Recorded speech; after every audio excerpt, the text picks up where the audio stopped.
कहानी की शुरुआत टाउन के एक आदमी से होती है जो अपनी बस्ती के लोगों के साथ शिकार पर आया था। थोड़ी जांच के बाद उसने अपने सभी साथियों को शिकार के लिए तैयार होने का आदेश दे दिया और इस बार उनका शिकार था जंगली भैंसों का एक झुंड जो उनसे कुछ ही दूरी पर मौजूद था। इसके बाद टाउन ने धीरे धीरे उनकी तरफ बढ़ना शुरू किया और टाउन पर सभी लोगों ने एक साथ उन जंगली भैंसों पर हमला कर दिया। पर वो जंगली भैंसे भी इतनी आसानी से हारने वाले नहीं थे और उन्होंने भी अपना बचाव करने के लिए आदमियों की तरफ बढ़ना शुरू कर दिया। पर तभी सभी आदमियों ने एक साथ अपना भाला उनकी तरफ फेंका, जिससे डरकर जंगली भैंसों ने उल्टी दिशा में भागना शुरू कर दिया, जहां एक काफी गहरी खाई मौजूद थी और देखते ही देखते सभी जंगली भैंसों ने उसमें कूदना शुरू कर दिया। अब तक सब कुछ टाव के प्लान के मुताबिक चल रहा था, पर तभी एक जंगली भैंसा खाई में कूदने की बजाय केड़ा नाम के एक लड़के की तरफ भागने लगा। असल में ये केड़ा का पहला शिकार था और अनुभव की कमी की वजह से उसने उस भैंसे से डरकर भागना शुरू कर दिया। पर भैंसे ने पीछे से आकर उसे टक्कर मार दी, जिसके बाद वह जमीन पर जा गिरा। पर वह भैंसा भी इतना करने से रुका नहीं। वो एक बार फिर से घूमकर केड़ा की तरफ भागने लगा और इस बार वह उसे उठाकर सीधा खाई की तरफ भागने लगा। टाव ने पीछे से उस जंगली भैंसे पर हमला तो किया, पर पेट में भाला लगने के बावजूद भी वह जंगली भैंसा सीधा खाई में जाकर कूद गया। टा और उसके साथी तुरंत ही केड़ा को बचाने के लिए खाई की तरफ भागे, पर उन्होंने वहां जाकर देखा कि केड़ा एक पत्थर के सहारे लटका हुआ था। पर वह ज्यादा देर तक पत्थर को पकड़ नहीं पाया और जल्द ही हाथ छूटने की वजह से नीचे गिर गया। पर किस्मत से केड़ा सीधा खाई में नहीं गिरा, बल्कि वो एक बड़ी सी चट्टान पर जाकर बेहोश हो गया था। असल में केड़ा टाव का बेटा था और इसीलिए टाव नीचे जाकर कीड़ा को बचाना चाहता था, पर उसके साथियों ने उसे ऐसा करने से रोक दिया। थोड़ी देर बाद रात भी हो गई, पर टाव को अब भी विश्वास था कि शायद उसका बेटा बच सकता है। इसीलिए वह अब भी वहीं बैठकर केड़ा को आवाज लगा रहा था। पर बस्ती का मुखिया होने की वजह से वह ज्यादा दिन तक वहां नहीं रुक सकता था, क्योंकि बर्फ गिरने से पहले उन्हें खाना लेकर बस्ती तक पहुंचना होगा। इसीलिए अगली सुबह टाव ने एक भारी दिल से केड़ा के लिए अंतिम पूजा करके वहां से निकलने का फैसला किया और वहीं नीचे पड़े केड़ा को अब तक होश नहीं आया था। पर थोड़ी ही देर बाद उसके ऊपर एक चील की नजर पड़ी और अपने सामने इतना अच्छा खाना देखकर वह तुरंत ही केड़ा के पास पहुंच गई। पर जैसे ही केड़ा को खाने के लिए आगे बढ़ी तो उसे तुरंत ही होश आ गया और उसने एक ही बारी में चील को पकड़कर खुद से दूर कर दिया। अपने आप को उस चट्टान पर देखकर केड़ा बहुत घबरा गया और उसने मदद के लिए जोर जोर से टाव का नाम चिल्लाना शुरू कर दिया। पर जल्द ही उसे एहसास हो गया कि उसकी मदद करने के लिए वहां कोई नहीं था। पर केड़ा ने भी सोच लिया कि वह इतनी आसानी से मरेगा तो नहीं, इसीलिए उसने लटक कर नीचे उतरने का फैसला किया। इस कोशिश में उसका पैर भी फिसल गया, पर सही समय पर उसने चट्टान को फिर से पकड़ लिया। पर अब उसके पास नीचे से कोई सहारा नहीं था और वह ज्यादा देर तक सिर्फ अपने हाथों के बल लटका तो नहीं रह सकता था। इसीलिए उसने पूरी जान लगाकर उस चट्टान को पकड़े रखा। कुछ देर बाद उस जगह पर बहुत तेज बारिश होने लगी और देखते ही देखते नीचे इकट्ठा हुए पानी ने एक नदी का रूप ले लिया। केड़ा का मानना था कि अपनी जान बचाने का उसके पास आखिरी मौका है और इसीलिए उसने बिना कुछ सोचे नदी में छलांग लगा दी। और जब अगली सुबह उसकी आंख खुली तो वो एक सुनसान जगह पर था। पर तभी उसका ध्यान अपने पैर पर गया, जिसे वह हिला तक नहीं पा रहा था। जूते उतारने पर उसने देखा कि उसके पैर की हड्डी हिलने की वजह से उसका पैर काफी ज्यादा सूज रखा था। उसने तुरंत ही 2 पत्थरों की मदद से अपने पैर को सहारा दिया, जिसके बाद वह सबसे पहले अपनी हिली हुई हड्डी को वापस अपनी जगह पर लाया और फिर उसने अपने जूते पर लकड़ी लगाकर चलने के लिए अपने पैर को सहारा दिया। केड़ा अपने साथियों के पास जाना चाहता था, इसीलिए उसने पहाड़ी की चोटी पर जाने का फैसला किया, जहां पहुंचकर उसकी नजर उन पत्थरों पर पड़ी जिन्हें टाव ने अपनी पूजा के लिए इस्तेमाल किया था। उन्हें देखकर कीड़ा अंदर तक टूट गया। पर तभी उसे कुछ आवाज सुनाई दी और जब उसने गौर से देखा तो उसकी नजर भेड़ियों के एक झुंड पर पड़ी, जिन्हें देखते ही केड़ा ने पूरी रफ्तार से भागना शुरू कर दिया। लेकिन वह भेड़ियों से तेज थोड़ा ना भाग सकता था। भेड़िए जल्द ही उसके बहुत करीब पहुंच गए, तो उनसे बचने के लिए उसने एक सूखे हुए पेड़ पर चढ़ने का फैसला किया और इसी बीच एक भेड़िए ने उसका पैर पकड़ लिया। पर केड़ा ने तुरंत ही अपना चाकू निकालकर उस भेड़िए को मार गिराया, जिसके बाद वो भेड़िया तो जमीन पर गिर गया, पर अभी भी उसके साथ ही उस पेड़ के नीचे ही खड़े थे। इसीलिए केड़ा ने उनके जाने तक उसी पेड़ पर रुकने का फैसला किया, जिसके बाद उसे पूरी रात उसी पेड़ पर गुजारनी पड़ी। और अगली सुबह जब उसकी आंख खुली तो उसने देखा कि भेड़िए अपने जख्मी साथी को वहीं छोड़कर वहां से चले गए थे। केड़ा ने सबसे पहले अपने चाकू को एक लकड़ी से बांधकर अपने लिए एक हथियार बनाया, जिसके बाद वह जख्मी भेड़िए को मारने के लिए उसके पास गया। लेकिन उसे ऐसी जख्मी हालत में देखकर केड़ा का दिल पिघल गया और उसने इस भेड़िए की जान को बख्शने का मन बना लिया। इसके बाद उसने अपनी सुरक्षा के लिए सबसे पहले एक रस्सी की मदद से भेड़िए का मुंह बांधा और फिर उसे अपने कंधे पर उठाकर एक गुफा की ओर चल दिया, जहां पर उन्होंने जैसे तैसे रात काटी। अगली सुबह केड़ा कुछ जड़ी बूटियां तोड़कर अपनी चोट पर लगा ही रहा था कि तभी भेड़िए ने अपने मुंह पर बंधी रस्सी खोल दी। यह देखने के बावजूद भी केड़ा शांति से बैठा रहा और थोड़ी देर बाद उसने भेड़िए को पानी देने की भी कोशिश की और वो भेड़िया अपने दांत दिखाकर केड़ा को डरा रहा था।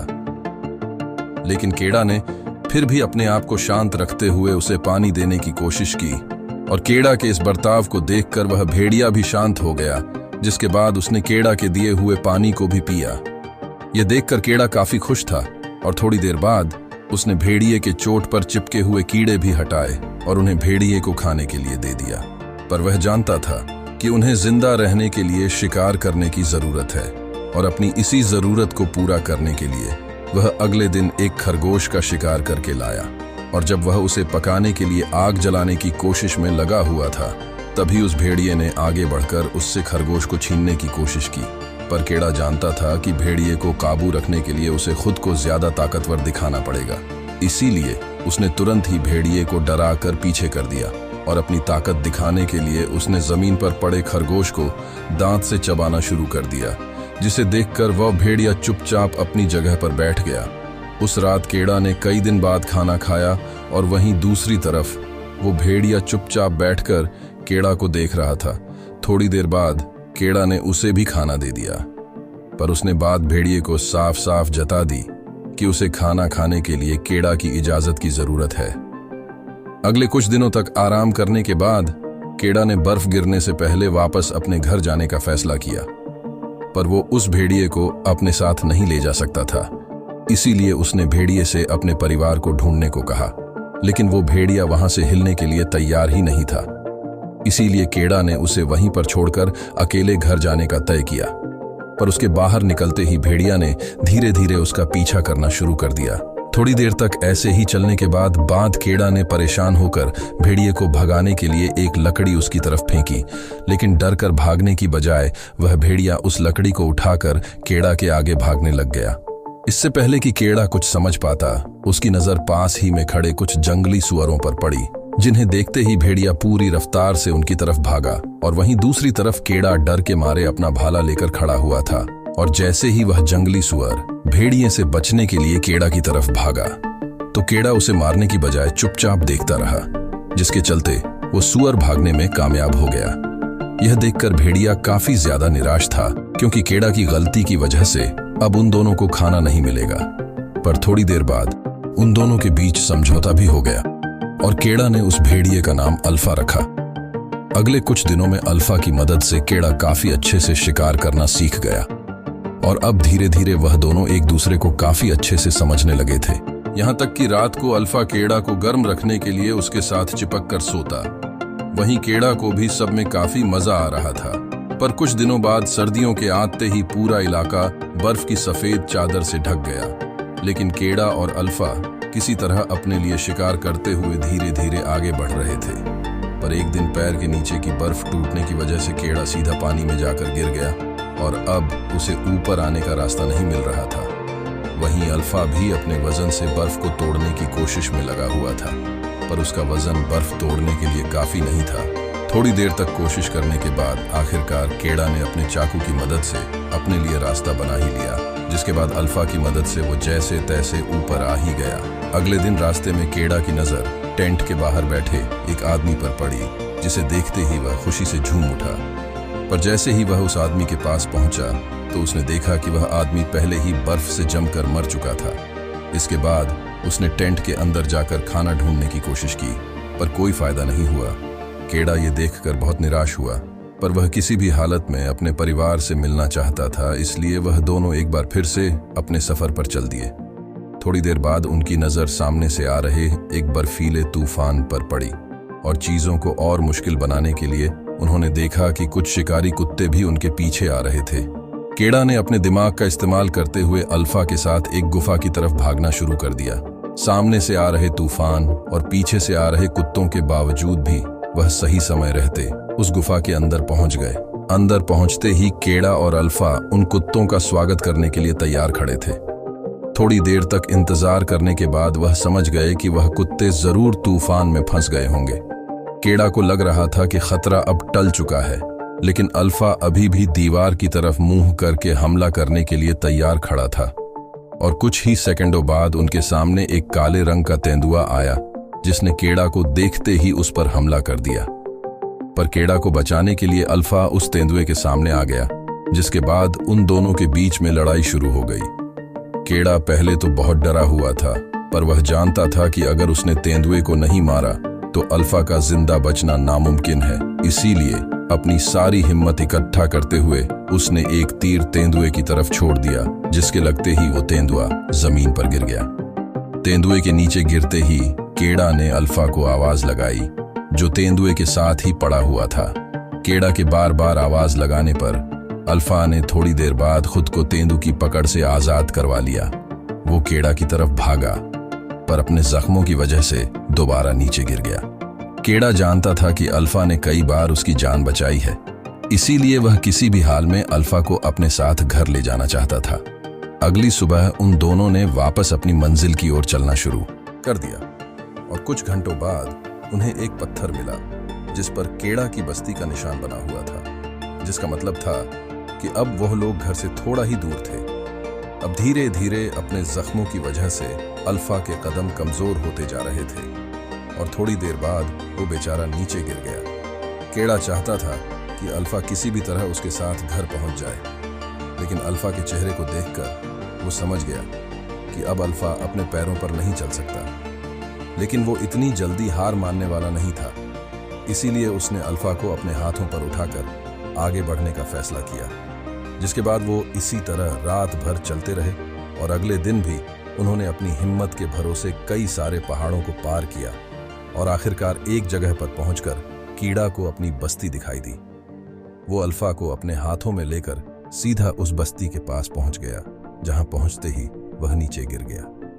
टाव केड़ा को अपने सामने जिंदा देखकर काफी हैरान था और उसने तुरंत ही अपने बेटे को पकड़ लिया। और तभी केड़ा की मां भी वहां पहुंच गई, जिसने अपने बेटे को दोबारा देखने की उम्मीद ही छोड़ दी थी। केड़ा भी अपने माता पिता को देखकर बहुत ज्यादा खुश था, पर तभी उसने अपने पिता को किसी भी हालत में अल्फा को बचाने को कहा, जिसके बाद वह बेहोश हो गया। और जब उसकी आंख खुली तो उसे पता चला कि अल्फा ने कई सारे बच्चों को जन्म दिया था, जिसका मतलब यह था कि अल्फा असल में एक मादा भेड़िया थी जो अपने पूरे सफर में पेट से थी। पर इसके बावजूद भी उसने केड़ा का पूरा साथ दिया। यह जानने के बाद केड़ा के मन में अल्फा को लेकर प्यार और ज्यादा बढ़ गया। हाँ, तो अगर वीडियो पसंद आई तो लाइक कर देना और चैनल को भी सब्सक्राइब कर देना। मिलते हैं अगली वीडियो में।